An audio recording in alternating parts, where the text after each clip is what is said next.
Lección 28. Estamos en la lección 28 de Primera de Samuel, capítulo 15. Primera de Samuel, capítulo 15. Y este es uno de los capítulos más tristes en la Biblia, hablando desde una perspectiva humana.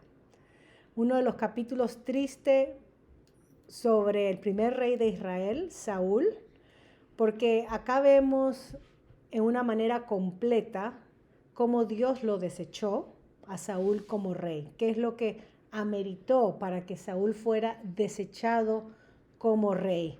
Y lo triste de este capítulo es que Samuel lo declara que Saúl había desechado a Dios. Vamos a ver entonces el pasaje y lo vamos a dividir en dos partes, porque es un pasaje larguito. Y a ver si hacemos los primeros versos. Yo les digo hasta dónde vamos a llegar, porque hay mucho que explicar. Pero a ver si llegamos hasta el 16 por lo menos. Si no llegamos hasta el 16 está bien, vamos en partes, en paso. Tenemos mucho que aplicar y que aprender de este pasaje triste de la historia en la monarquía de Israel.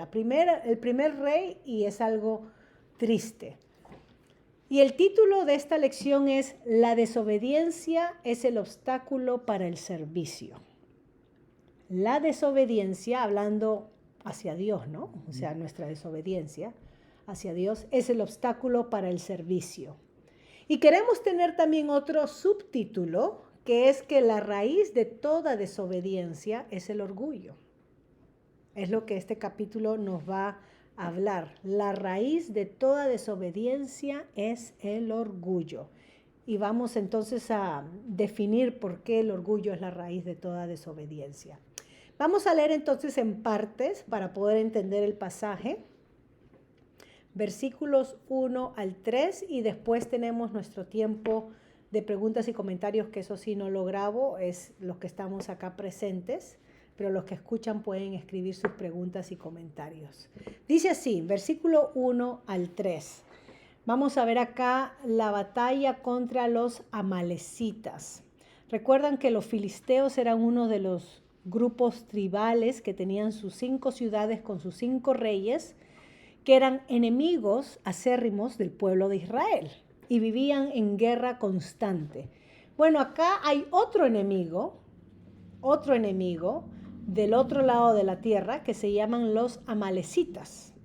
Y ahora vamos a ver la función de este enemigo y la historia que tenía Israel con los amalecitas y por qué Dios da esta orden clara y radical de destruir a Amalec, a todos sus habitantes con todo lo que ellos tenían posesión, tenían que ser destruidos. Versículo 1 al 3, dice así.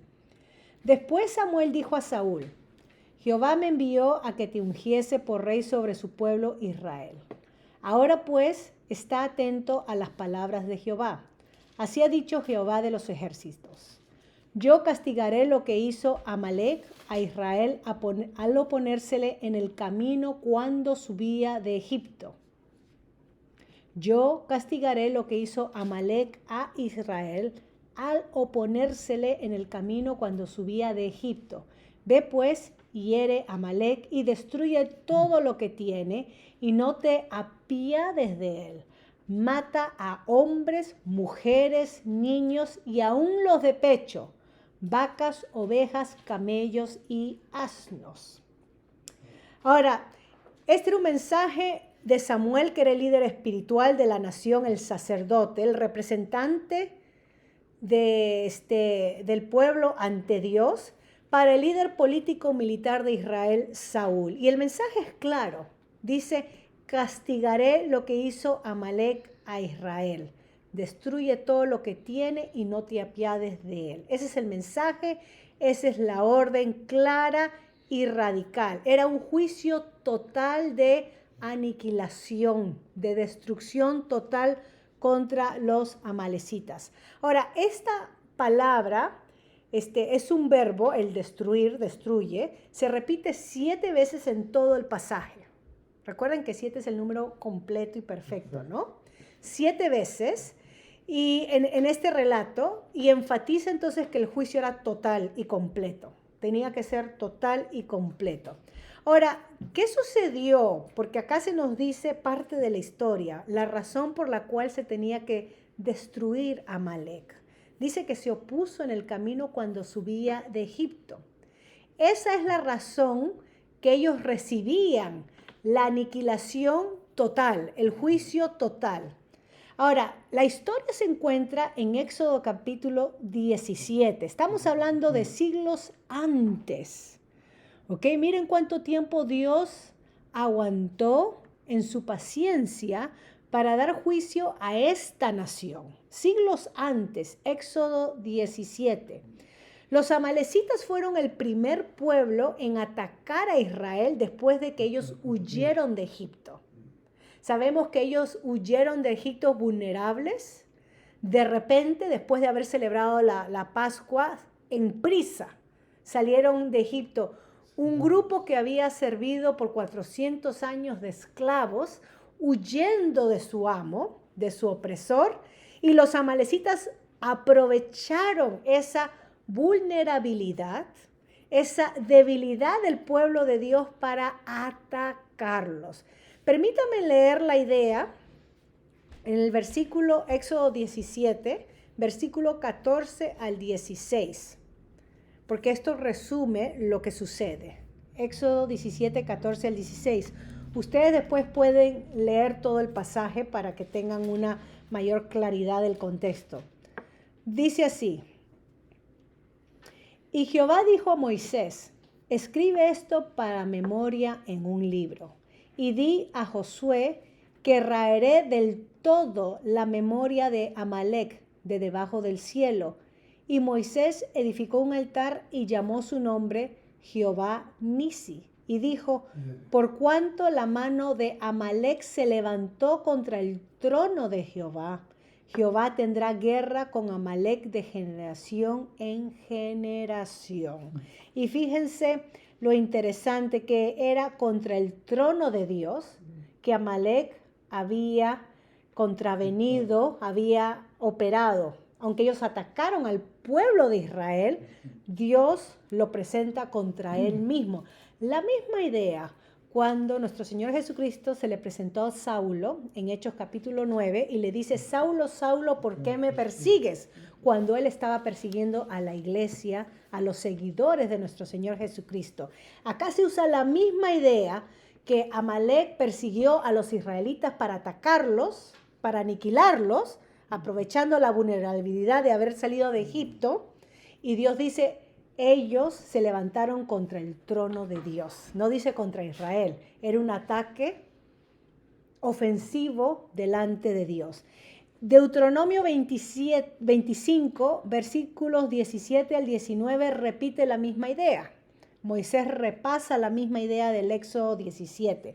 Ese es Deuteronomio 25, 17 al 19. Así que los amalecitas cometieron un pecado terrible contra Israel, porque ellos los atacaron cuando la nación era más débil y más vulnerable. Se nos dice en Deuteronomio 25 que ellos atacaron a los ancianos y a los niños y a las mujeres, la parte trasera del pueblo. Porque cuando estaban marchando por el desierto, estaban los soldados, los hombres para poder, y la parte trasera donde estaban los más vulnerables, los enfermos, los que no podían caminar al ritmo del resto de la población joven, fuerte, a ellos atacaron. Por favor, lean la historia en Éxodo 17, que también es fascinante. Y a pesar de que esto ocurrió 400 años antes, más o menos, antes de la monarquía de Saúl, Dios aún sostenía su ira contra los amalecitas, porque el tiempo no borra el pecado ante Dios. Esto es muy importante escribirlo. El tiempo no borra el pecado delante de Dios. Recuerden que Dios es atemporal, Dios es eterno, no tiene tiempo. Entre los hombres, quizás nosotros podríamos hasta olvidar, ¿no?, los pecados, y nos hacemos más prestos a perdonarnos unos a otros. Ya pasaron 40 años, perdonémonos. Pero ante Dios, el tiempo no borra ni espía el pecado. solo la sangre de nuestro Señor Jesucristo, no el tiempo. Solamente la sangre de nuestro Señor Jesucristo borra el pecado. Así que de hecho fue un tiempo de misericordia, estos 400 años, cientos de años, oportunidad para que los amalecitas se arrepintieran y no lo hicieron. Que se arrepintieran de ser este continuo escarnio contra el pueblo de Dios. Que se arrepintieran y hagan paces o dejen tranquilo a Israel y reconozcan, es el pueblo de Dios, Dios los ha protegido, como nosotros nos atrevemos a levantarnos contra ellos. No, es Dios a favor de ellos. Tuvieron todo ese tiempo y no lo hicieron. Así que Dios marcó el tiempo para cumplir su promesa. ¿Okay? Ese es el contexto en lo que vamos a hablar, la desobediencia de Saúl. Entonces, en vez de arrepentirse, los cientos de años sirvieron para endurecer el corazón de la nación de los amalecitas y lo hicieron más culpables y no menos. Más culpables. Entonces, por eso dice, ve pues y hiere a Amalec. ¿Ok? Dios pudo haberlos juzgado directamente como lo hizo con Sodoma y Gomorra, haciendo llover azufre, desatando un juicio eminente en el momento. Pero en este caso Dios tenía un propósito especial para Israel, ¿ok? Y específicamente Él quería poner a prueba la obediencia de Saúl y de todo su pueblo, ¿ok? Ahora, otra cosa que notar, el pecado de Amalec, cuando ustedes lean el pasaje contra Israel, fue un ataque militar. Ellos atacaron militarmente. Así que Dios quería que el juicio se ajustara a ese pecado. ¿Ven que Dios es justo? Él no va a dar más ni menos, sino exacto lo que se merece. Y como Amalec había atacado militarmente a su pueblo cuando huía de Egipto, a los más vulnerables, ahora Dios entonces los juzga militarmente, tenían que ser destruidos. O sea, van a guerra. Y en guerra, en este específicamente le dice, todo tiene que ser destruido. ¿Ok? Ahora, muchos han preguntado, ¿nos llama Dios a pelear una guerra de juicio semejante? Porque, por ejemplo, los musulmanes interpretan pasajes así de la Biblia y de su propio Corán, que tienen historias distorsionadas, para decirnos Dios llama a una guerra santa. Entonces, preguntamos, ¿nos está llamando Dios en este tiempo para pelear una guerra de juicio? Y podemos decir que bajo el nuevo pacto, no. Podemos mencionar a nuestro Señor Jesucristo en Juan 18:36, cuando Pilato le dice ante su sentencia, que los traen los judíos, en ese juicio ilegal que hacen de noche en el Sanedrín, y el día siguiente, temprano en la mañana, despiertan a Pilato para que sentencie a Jesucristo a muerte. Jesucristo dice que su reino no es de este mundo, porque si su reino fuera terrenal de este mundo, sus seguidores lucharían por él, sacarían la espada. Y esa es la razón por la cual el creyente no toma la espada, ni va a someter a ningún imperio ni ejército en nombre del cristianismo. No vamos en guerras santas porque entendemos que el reino de Dios no es de este mundo, sino que estamos en una lucha espiritual, como Pablo lo mencionó en Efesios 6. No contra sangre ni carne, sino contra huestes espirituales, potestades que se mueven en el aire, contra espíritus de maldad que influencian a los hombres al mal. Esa es nuestra lucha. Entonces no somos llamados a tomar las armas como los musulmanes, literalmente hablando. Somos llamados a tomar unas armas espirituales, que es ponernos la armadura de Dios y luchar a través de la oración y la exposición del evangelio, llevar el evangelio, porque donde llega el evangelio llega luz a las casas, a las vidas de la gente, y eso disipa las tinieblas. Conquistamos terreno a través de la exposición del evangelio, no a través de armas, ni de luchas revolucionarias, ni a través de un evangelio de la liberación, que es un evangelio falso que la Iglesia Católica lamentablemente adoptó durante este periodo de socialismo en nuestra Latinoamérica en los años 60, que se difundió por todo, y hoy en día también se vuelve a difundir.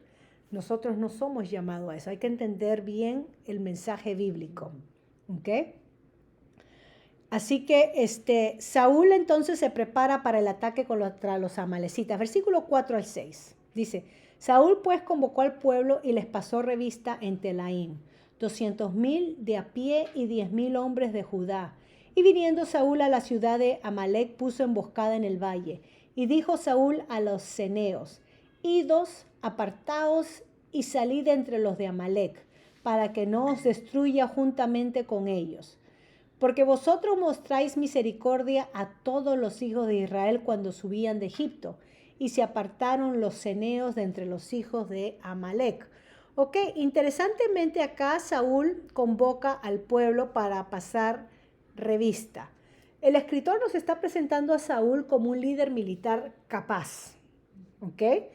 De poder organizar y convocar un gran ejército. Y él sabía cómo programar un ataque, porque dice que emboscada en el valle, ya estaba preparando su ataque. Ahora, se menciona unos tales ceneos que vivían dentro o junto con los amalecitas. Y ceneos era otra tribu, otro grupo, donde mostraron misericordia a los israelitas, no se opusieron, no atacaron, no les robaron, no los, etcétera. Y Saúl muestra misericordia y sabiduría al dejar ir a los ceneos, porque el juicio de Dios no era sobre ellos. Y entonces no quería destruirlos juntos con los amalecitas, que el juicio de Dios no era sobre ellos. Versículo 7 al 9, Saúl ataca a los amalecitas. Dice así, y Saúl derrotó a los amalecitas desde Ávila hasta llegar a Shur, pero está al oriente de Egipto. Y tomó vivo a Agag, rey de Amalec, pero a todo el pueblo mató a filo de espada. Y Saúl y el pueblo perdonaron a Agag y a lo mejor de las ovejas y del ganado mayor, de los animales engordados, de los carneros y de todo lo bueno. Y no lo quisieron destruir, mas todo lo que era vil y despreciable destruyeron. Quizás acá nos quedemos, porque acá nos habla interesantemente sobre lo que sucede en esta historia. Saúl dice que destruye a los amalecitas. Así que esto es bueno porque está obedeciendo a Dios, pero fue una obediencia incompleta, parcial y selectiva. No destruye todo lo que Dios le dijo que tenía que destruir, porque dice que toma vivo al rey Agag, ¿ok? Pero todo lo demás lo mató vivo a filo de espada. Así que su juicio sobre todo, incluyendo al rey, no lo cumplió. Y la pregunta es, ¿por qué tomó Saúl vivo al rey Agag? ¿Por qué le perdonó la vida? Y podemos especular, pero sería una tonta compasión, una bondad puesta, inmerecida, por ser un rey, majestad real. Quizás estaba interesado en mostrar la gloria de su triunfo, mostrando al rey vivo en su compasión bondadosa que no lo dejó destruir. Pero lo interesante es que porque Saúl desobedece, perdonándole la vida a Agag, el pueblo entonces desobedece a Dios, tomándose la libertad de perdonar lo mejor del botín. O sea, de coger del botín cuando Dios dijo quemen todo, destruyan todo. Así que acá vemos que el pueblo imitó el pecado de su líder. Si el líder peca de esta manera, entonces el pueblo refleja también en la desobediencia a Dios. ¿Ok? Y Dios había dicho claramente en el versículo 3 que las vacas, las ovejas, los camellos, los asnos, todo debía ser destruido. Y no lo hizo. Ahora, en una guerra normal, en el mundo antiguo se permitía libremente que los ejércitos saquearan a sus enemigos conquistados. Y a menudo así se pagaba o se compensaba al ejército, a los soldados, a través del botín. Es como se pagaba y se financiaba la guerra, ¿no? Porque el oro, todo se lo compartían entre los soldados. Pero acá, específicamente, está mal que Israel se beneficiara de la guerra contra los amalecitas cuando mataron el resto del pueblo. Ven ahí algo también. Tomaron del botín a haber eliminado al resto del pueblo. O sea, todo Dios lo había designado bajo juicio. Esto es similar como un verdugo robándole o vaciándole los bolsillos del hombre que acaba de ejecutar. Esto es lo que hizo el pueblo de Israel.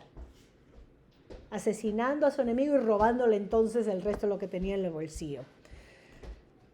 ¿Ok?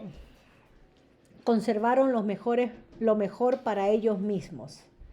Nos podemos imaginar que estaban contentos en batalla.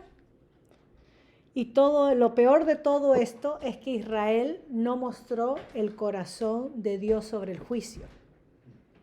Cuando Dios habla que ciertas cosas son abominables delante de su presencia, ¿quién somos nosotros para cambiarle el tono? Si Dios dice eso es pecado, ¿quién es el hombre? ¿Quién es el ser humano para decir, bueno, no está tan mal? Podemos colorearlo un poquito, podemos ser tolerantes un poquito. Acá es un ejemplo clásico donde Dios dice destrucción total, juicio total, y el ser humano, en este caso Saúl, decide, no necesariamente, podemos obedecer parcialmente. Y muchos creyentes hoy en día así es como toman la palabra de Dios. Ciertos pasajes obedecemos y ciertos pasajes no me conviene obedecer. Y no estoy hablando de las leyes ritualistas del pueblo de Israel que fueron cumplidas en nuestro Señor Jesucristo. No estoy hablando de guardar las leyes alimenticias, por ejemplo. No estoy hablando de esas leyes que ya se cumplieron en el sacrificio único de nuestro Señor Jesucristo que hemos estudiado en el libro de Hebreos. Estoy hablando de ordenanzas directas y claras que tenemos en la Biblia. Por ejemplo, cuando se nos habla que el matrimonio debe ser puro y con honra, no con mancilla. ¿Quién soy yo para decir, pero si amor es amor, puedo tener una pareja? Puedo ser, no infiel, puedo amar a otra persona porque tengo tanto amor desbordándome que con mi marido no es suficiente, puedo tener a otra persona a quien puedo amar de la misma manera. Ya el matrimonio no viene a ser exclusivo. Estamos hablando de cosas así. O en la palabra, cuando nos dice claramente, es un mandato, no dejando de congregarnos como algunos tienen por costumbre. Hebreos 10:25. Ay, pero no hay que ser tan legalistas. Si yo puedo adorar a Dios en mi casa, cuando se hace costumbre. No estamos hablando un día que nos enfermamos o un día que estamos de viaje. No estamos hablando cuando se hace costumbre de no congregarme con el pueblo de Dios. No dejando como algunos tienen por costumbre. Es un mandato el congregarnos siempre. Entonces, si no puedo el domingo, yo veo otra manera de ir otro día de la semana para no dejar de congregarme y recibir el mensaje. Entonces, así somos como Saúl, muy hábiles, astutos en saber reinterpretar la palabra para que nuestra obediencia no sea completa, sino parcial. Y tenemos que tener cuidado, porque estos soldados regresaron a casa felices, emocionados por todo lo que habían ganado en batalla, pero se olvidaron de obedecer a Dios. Deshonraron a Dios. Deshonraron a Dios. Entonces el principio es, la obediencia parcial es desobediencia total. Es el principio para nosotros. Saúl y sus hombres desobedecieron en lo que les convino, no obedecieron a Dios en absoluto, sino en sus propias inclinaciones, como perdonar lo que Dios había dicho que era vil para destruir. ¿Ok?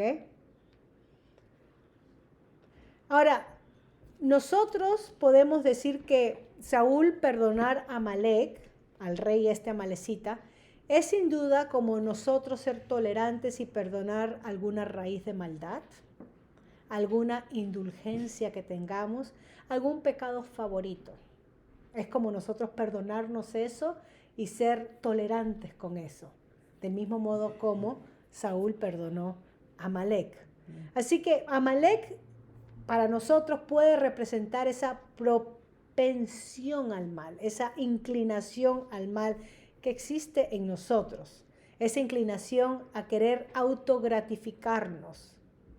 El perdonar a Agag es similar a ser misericordiosos con nuestros propios egoísmos y deseos carnales. Es exonerar, disculpar, excusar nuestros pecados y fracasos. El pecado que nos asedia es excusarlo y perdonarlo. Voy a parar acá porque vamos a seguir la próxima vez que nos reunamos a ver cuál es el mensaje de Dios para Samuel que va hacia Saúl. Es triste lo que continúa. Triste como empezamos y triste lo que continúa. Así que estamos en la serie que la desobediencia es el obstáculo para el servicio a Dios. Y la raíz de toda desobediencia es el orgullo. Eso es lo que vamos a ver la próxima semana. Yo les invito a que lean todo el capítulo. Pero esto es el mismo rey Saúl que estaba dispuesto en su celo religioso quitarle la vida a su hijo Jonatán en el capítulo anterior por haber probado algo de miel para cumplir la orden de Dios de aniquilar a los filisteos o ir en guerra contra los filisteos, que era el pueblo que se oponía, y hacer la voluntad de Dios. Y acá tenemos el Saúl, ese mismo Saúl celoso, dispuesto a matar a su hijo, dispuesto a perdonar a un rey malo que Dios había dicho que tenía que exterminarlo. ¿Ven cómo cambia? Por acá, celoso, dispuesto a matar a su hijo, y por el otro lado, bondadoso, compasivo. Y Dios le había dicho no. Ahí es donde necesita ser celoso por mí y aniquilarlo. Ya hemos visto que eso fue falta de discernimiento espiritual de parte de Saúl. Así que voy a parar para tener nuestro tiempo de comentarios y ver cómo este rey Agag representa quizás en nuestra aplicación nuestros malos deseos que nosotros justificamos y toleramos y no traemos a cuenta delante de Dios. ¿Okay? Si podemos aplicarla de esta manera. Y así terminamos entonces con la lección 28.